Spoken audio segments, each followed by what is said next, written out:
Conversemos, charlemos, parlemos y echemos cuento con nuestra invitada en el Vespertino.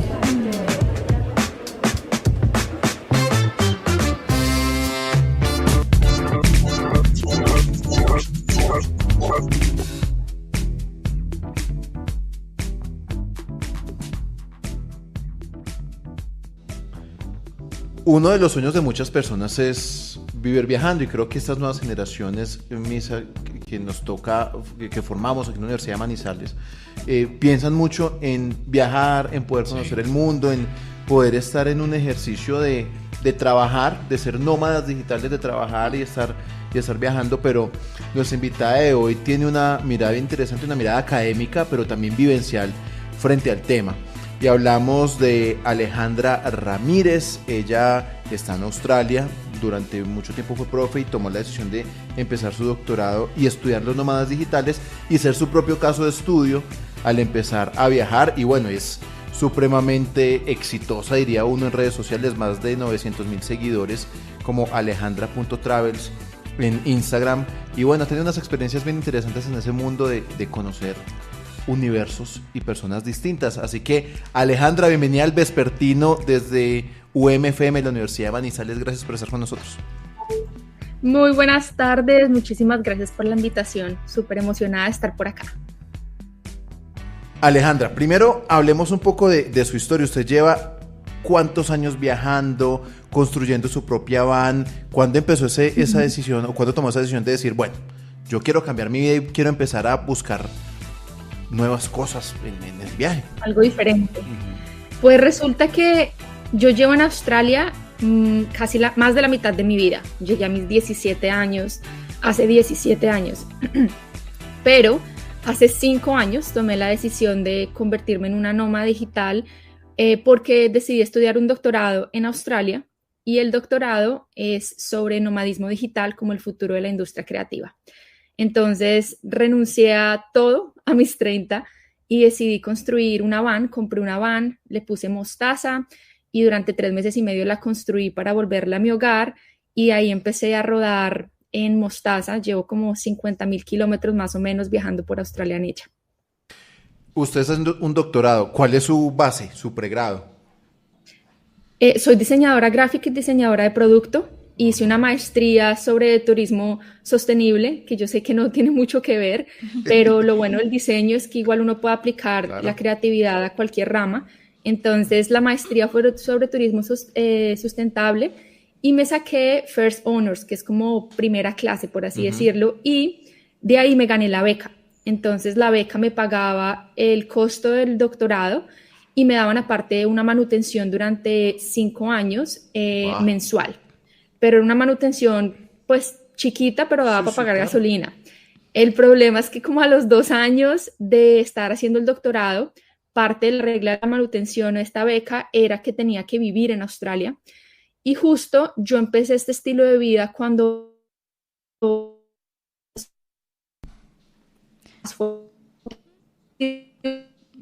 Alejandra, viajar, se y yo se nos fue un momento. fue ahí el internet. Sí, ya. Ahí volvió. Entonces volvamos a decir esa... Ok.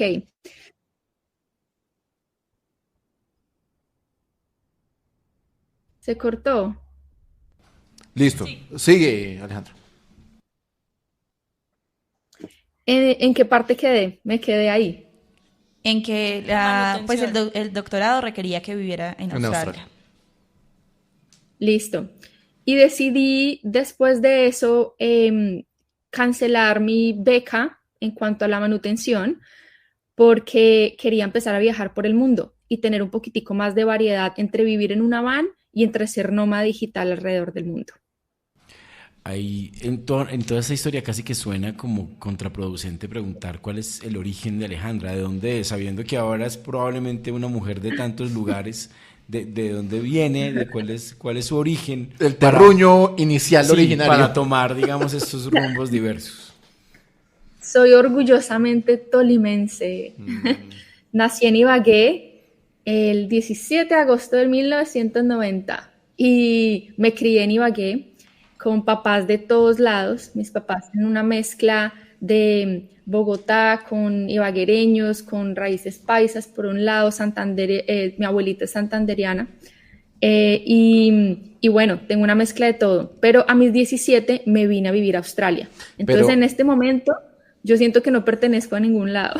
Pero yo creo que esa es la pregunta más importante de la entrevista. ¿Le hace mucha falta el tamal tolimense en Australia o no? La verdad, no. No creo, yo tampoco. Ni la lechona, nada de eso. Le haría más falta comer algo de allá. Me hace falta acá. la comida típica, pero yo me la hago. O sea, yo amo las lentejas con arroz y con huevo, un frijolito con arroz y con huevo, como arepa todos los días en La Habana. Todos los días es todos los días. Team arepa, sí, muy bien.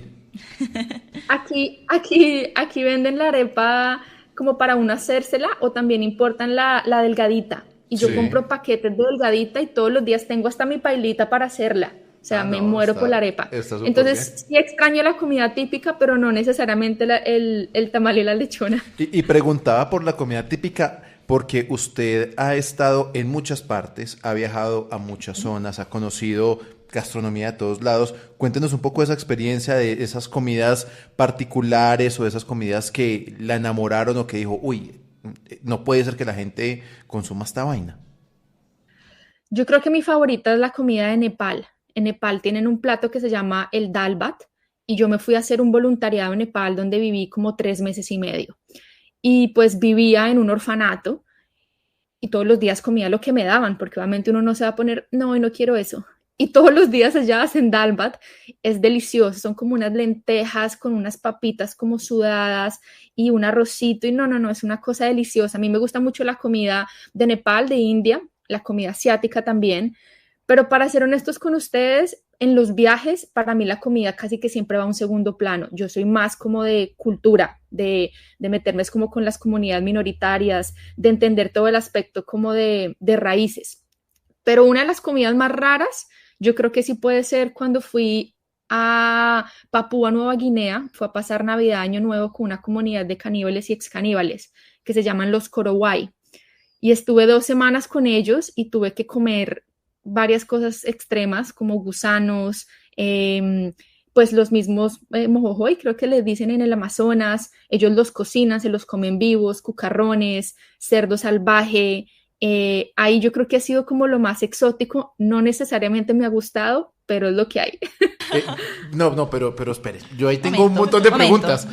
Primero, estuvo en Korowai, con los Korowai, que es una comunidad, ¿cierto? Sí, en Papúa Nueva Guinea. En Papúa Nueva Guinea. Uno, ¿cómo es caníbal y cómo es ex caníbal? No, y cómo sale pues completico de una Sí, comunidad caníbal. Sí. Es que el canibalismo no necesariamente significa que tú te vas a comer a tu vecino, no, es como que cada cultura lo aplica diferente. Entonces hay culturas que lo hacen por supervivencia, otros lo hacen por competencia. Por ejemplo, los Korowai lo que hacen es matan, se comen al brujo de la tribu opuesta porque creen que está como con un diablo, un demonio dentro que se llaman el Cocoquai. Entonces cuando una persona está actuando muy loco o haciendo cosas que no son, creen que está poseída o endemoniada y se lo tiene que comer. Por ejemplo, en India, tú tienes a los monjes que se comen a los cuerpos que botan al río Ganges después de que son cremados. Por ejemplo, la mujer nunca se alcanza a cremar toda porque las caderas son muy grandes y todo lo que sobra de estas partes las botan al río y los monjes se las comen porque creen que les da eternidad. Entonces, cada cultura es diferente, pero los Korowai en Papúa lo hacen solamente con el jefe, el brujo de la tribu opuesta. Y cuando digo ex caníbales y caníbales, es que por cosas de política, ellos no pueden decir todavía que siguen siendo caníbales, porque digamos que ante la religión católica eso no está muy bien. Es una historia muy, muy, muy larga de años de quienes los conquistaron y después trajeron el catolicismo y entonces ustedes no pueden comer humanos, pero se sigue diciendo que sí se hace y entre ellos es algo que lo mantienen muy callado. Pero cuando yo estuve y me quedé con ellos, tú ves huesos, el río donde yo me bañaba, haz de cuenta el cementerio. Entonces, culturalmente hace parte de lo que ellos son y hay muchas comunidades que todavía existen en Brasil, en Perú, se llaman los leones, no, la comunidad leopardo en África Occidental, es otra comunidad de caníbales. Amazonía. Sí. Y exacto. me gustaría preguntarle acerca de esa experiencia porque usted comenta que estuvo con 7 hombres y una mujer. Entonces cuéntenos un poquito como de ese proceso de ser otra mujer incluyéndose en esa comunidad. Y de ese tema cultural. Y de ese tema cultural que manejan. ¿Sabes qué? Yo creo que los tabúes del sexo de género los tenemos nosotros, los occidentales, más que ellos. Para ellos es un cuerpo, punto. No importa si eres mujer o eres hombre, la mujer hace las mismas tareas que el hombre. Entonces es como hay mucha equidad. Si te pones a pensar, es gente que no han sido influenciados por nada, ni el bien, ni el mal, ni lo bueno, ni la moneda, ni nada. Ellos, su día a día es alrededor de lo que pueden cazar. O sea, es lo más puro que yo he visto, como a volver a lo más antiguo de nosotros. A mí me pareció una locura. Nunca me sentí insegura. La mayoría eran hombres porque es que ya no quedan muchas mujeres. Y pues eran el guía como el que cocinaba y ya la comunidad indígena en sí, y dentro de la comunidad indígena solo había una mujer, pero esta mujer era prácticamente la que hacía todo en cuanto a la casa. Se dividen algunas tareas, pero nunca me sentí insegura, nunca nada. O sea, para mí ha sido una de las experiencias más lindas, sanadoras, más llena porque yo fui a investigar como el tema del canibalismo y me terminé encontrando con información totalmente opuesta en cuanto al oro, al Freeport, que es la mina de oro más grande del mundo, está localizada ahí. Entonces Estados Unidos entró con Indonesia y los volvieron a conquistar y bueno, es un tema político muy pesado, entonces di un giro totalmente en mi viaje a eso. Alejandra, en temas religiosos, una comunidad, digamos que tan lejana a lo que somos hoy, ¿qué encontró usted ahí en temas de creencias? No, resulta que habían más de 800 tribus indígenas y cada tribu tenía su propia creencia. Entonces, ellos no tenían religión por ningún lado. Pero en el 69 llegaron antes del 69, como el 61, cuando ellos se independizaron, los holandeses empezaron a traer católicos y los católicos fueron los que empezaron a decir, no, usted no puede hacer esto porque es un pecado, porque Dios castiga, porque bla, bla, bla. Entonces muchos perdieron varias de sus tradiciones y costumbres por el catolicismo. Hoy en día la mayoría están influenciados por la iglesia, la mayoría.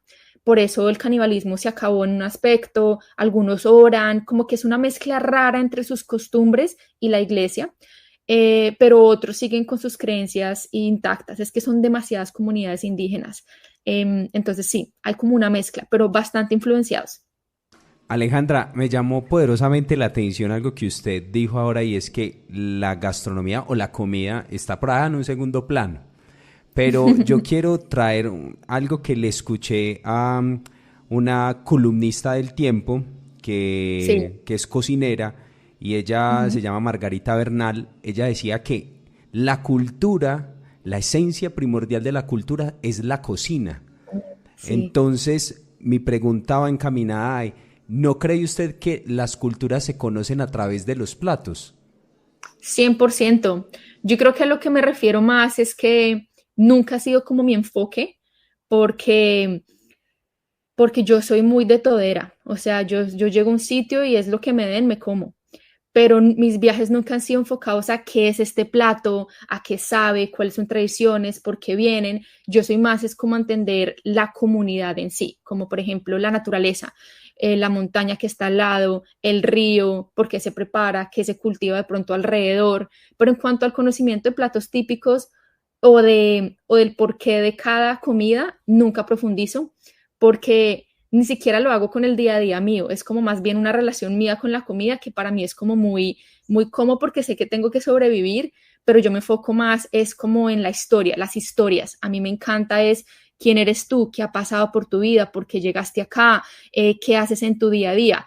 Está siempre mezclado porque al final del día todo gira alrededor de la comida para sobrevivir. Entonces, por ejemplo, con los Korowai, el plan del día completo era ir a coger los gusanos, entonces toca ir a buscar la palma que esté más podrida, toca talar la palma, luego toca partirla, luego toca picar uno por uno, ir cogiendo cada uno. Era un proceso de 8 horas, que iba relacionado a coger los gusanitos, luego toca hacer una hoguera enorme debajo de la tierra para hacer como un asador, por así decirlo. Sí. Entonces, obviamente gira alrededor de la comida, pero yo me enfocaba más como de pronto en los procesos que se viven alrededor, más que en este gusano sabe rico por esto, esto y esto. Sabe a porque no siento pollito. que tenga la experiencia. Hay un asunto que creo que orbita, digamos, alrededor de todo esto y es, claro, son un montón de experiencias y probablemente usted en su vida haya construido una cantidad de 69 experiencias países. que además, y además con un involucramiento muy importante, pues no es que esté Sí, un sí, momentico en una parte y se Que vaya, me recuerda mucho a sino que usted que hace Kapuczynski, ¿no? Kapuczynski en esa convivencia. mirada de hay que convivir con la comunidad para entenderla. Para allá voy precisamente, o sea, yo entiendo que tal vez por lo que nos cuenta el doctorado es una manera de sistematizar esto, pero, y tal vez una pregunta más amplia, tiene que ver con cómo, ¿usted qué va a hacer con esas experiencias que está construyendo? Si tienen como alguna ruta, algún producto, alguna forma, digamos, también de mostrarlas, además obviamente de esa ruta, doctora. Pues es algo que hasta ahora me estoy cuestionando para este año. Yo creo que mis últimos 5 años que llevo casi de nómada, mi objetivo ha sido absorber. He sido como una esponjita. A donde llego, aprendo y aprendo y aprendo. Y como que me lleno de información. Luego me tomo un tiempo de procesar, porque soy una persona paz, que es una persona altamente sensible. Entonces, como que escribo, reflexiono, lloro, pataleo, lo que sea que tenga que hacer en cada uno de mis viajes, porque hay mucha información y muchas experiencias. Y este año, parte de mi enfoque es empezar a estructurar todo el conocimiento en educación, que al final es exactamente lo que yo he estado haciendo o hice antes de empezar el doctorado, que fui ser profesora durante 10 años. Entonces creo que este año para mí el enfoque es ese, es empezar a educar a raíz de las experiencias que he tenido.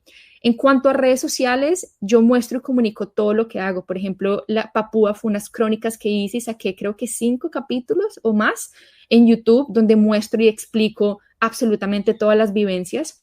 Pero creo que a futuro o este año el enfoque sería escribir, que es el libro, mi tesis de doctorado, y empezar a educar en cuanto a cómo ser un viajero consciente. 69 países, Alejandra, y la gran mayoría sola. Que para Sí. eso, digamos que tiene un tabú y todo, sola, ¿cómo va a hacer eso sola? Cuéntenos un poco también usted acaba de nombrar algo de viaje seguro, de cómo acercarse a estas experiencias de manera solitaria, que también es una forma de encontrarse con uno mismo, pero pues finalmente hay peligros, hay amenazas, hay cosas. ¿Cómo ha sido eso? Yo creo que el hecho de estar sola simplemente para mí se volvió una vez más un segundo plano, porque yo me vine a Australia sola. Y pues cuando tú eres un inmigrante a tus 17 años, tú tienes que procesar y superar todo sola. La familia está allá. Uno aquí hace amigos, uno conoce gente, pero todo el mundo aquí es temporal. 6 meses, 1 año y se van, y se van, y se van. Entonces aprendes a resguardarte en ti. Como que yo sé que yo soy mi hogar, yo sé que yo soy mi lugar seguro. Y entonces, para mí, el pensamiento de estar sola nunca se convirtió en algo más importante, sino simplemente en eso es lo que hay, punto. Ale está sola y pues eso no iba a ser un limitante para viajar o para explorar. Así que simplemente decidí empezar los viajes y si alguien se quiere pegar, bienvenidos. Si nadie se quiere pegar, no tengo ningún problema e igual los hago. La mayoría de viajes que empecé haciendo sola fueron voluntariados. Entonces, por ejemplo, me fui a vivir a Kenia. Fue mi primer viaje así como agreste y estuve viviendo en Kenia en un orfanato de niños con SIDA como 3 meses y medio. Ahí mis tareas eran de todo, era hacer el test de SIDA en las noches, con el hospital hacíamos jornadas de salud en prostíbulos, en bares y cosas así. Y durante el día era trabajar con los niños dando clases de matemáticas, artes y ciencias. Y esa experiencia en Kenia fue por mucho más, me salí de la burbuja de Australia. ¿Me escuchan? Sí, ahí volvió, Estuve ahí volvió. cortado, pero sí. Llegamos hasta los test La burbuja de y enseñarles Australia. matemáticas a los niños. Hasta ahí llegamos. Exacto. Y esta experiencia de Kenia fue como súper, como mágica para mí, porque fue darme cuenta de que hay mucho más mundo, de que tenía que viajar para también educarme, porque Australia es una burbuja perfecta y a veces a uno se le olvida la realidad del resto del mundo. Entonces, el estar sola para mí fue como simplemente es lo que hay. Si tengo pareja, bienvenidos. Si tengo amigos que tienen tiempo y plata para acompañarme, bienvenidos. Si ahorita que tengo sobrino, él es bienvenido y me lo llevo para muchos de los viajes. Pero el estar sola no es un limitante para hacerlos. Para mí simplemente es hágale. Sí he tenido problemas de seguridad. Cuando estuve en Nepal, me fui a hacer una montaña que se llama el Annapurna. Y es una montaña que tú llegas a una cumbre, es un circuito, y la cumbre son como 5.500 o 5.800. Este circuito son 14 días y yo lo estaba haciendo en invierno. Entonces busqué un guía local que me acompañara, pues porque yo no sabía dónde puedo acampar, un montón de cosas. El tercer día, el guía local se metió como a mí, hay unas, se llaman las tea houses, que son como las casas de locales donde a veces te las alquilan para dormir. Y él se metió como en mi casita. Yo estaba con mucho dolor de espalda y dolor de cabeza por la altura. Y empezó a tocarme la espalda, me iba a tocar la nalga y de la nada me dijo que si quería tener sexo con él. Y yo me paniqué, obviamente. Yo, no, gracias, no, por favor, aléjate. Me asusté un montón y finalmente, después de decirle 4 veces que no, gracias, y él insistirme de todas formas, como a las 4 o 5 de la mañana dejé el dinero que le tenía que pagar por su guía debajo de su habitación, empaqué mi maleta y me fui. Y seguí 11 días sola, casi 11 días sola, con un mapa el resto del camino. Y fue como una catarsis, porque fue como llorar, sonreír, alegrarme, estar triste, fue como una locura. Wow, queda Es uno una como vida- que... Es una cosa extrema, sí. Una huida, catarsis. Sí, uy, desarraigo, el dolor, todo Pero increíble. ya sé para caerle a Alejandra entonces. Sí, yo de quiero ser sobrino. ¿Qué hay que hacer yo para ser ya me voy a ir a sobrino? montar en Mostaza. Yo quiero conocer a Mostaza. Ay, Alejandra, Mostaza, mi bebé. ¿cómo estás? Dime. ¿Cómo estás? Hola, hermosa. Alejandra, yo quisiera preguntarte cómo fue la experiencia tuya buceando en la Antártida, o sea, qué particularidad encontraste. En la Antártica uno tiene que utilizar algo que se llama un traje seco. Y el traje seco es exactamente eso, es un traje de buceo que es totalmente sellado y no te entra agua al cuerpo. Y lo único que se moja en sí es una capucha que tú te pones y los guantes, que los guantes parecen como un pescadito, o sea, es como si fuera una pinza para la mano. Los guantes y la capucha son como de 10 milímetros, o sea, eso es gruesísimo y tú no tienes tanta movilidad. Yo diría que la experiencia es mágica porque menos de 1.000 personas han buceado en la Antártica. Entonces es algo demasiado exclusivo. Pero da mucho miedo porque resulta que bucear con un traje seco tiene como implicaciones de riesgo. Si tú te balanceas mucho para abajo y el aire se te va a los pies, el aire puede sacarte a la superficie y tú sabes que tú no puedes ir a la superficie tan rápido. Mantener como el punto de balance es súper complicado y en realidad es algo engorroso, o sea, es engorroso tú ponerte el regulador, la máscara, todo con unos guantes de 10 milímetros, la respiración, pero es increíble una vez estés abajo, porque obviamente es un agua un poco más... justo aquí a alguien se le prendió una alarma. ¿Escuchan? Ya. No hay problema, no hay problema. No hay problema. Yo es que no es mostaza, ¿no? No. Es el agua de la Antártica, como hay mucho krill, es aceitosa, entonces la visibilidad no es tan buena, pero lo más interesante es nadar con icebergs. Imagínate tú estar en el agua con un pedazo de hielo allá abajo enorme, como con unas texturas, con huequitos, es una cosa de locos, pero también es difícil porque el iceberg es agua dulce. Entonces el agua dulce y el agua salada crean un punto de balance como de buoyancy, ¿cómo se dice eso? De estabilidad, de flotabilidad, perdón, más difícil. Entonces uno está todo el tiempo infle, desinfle.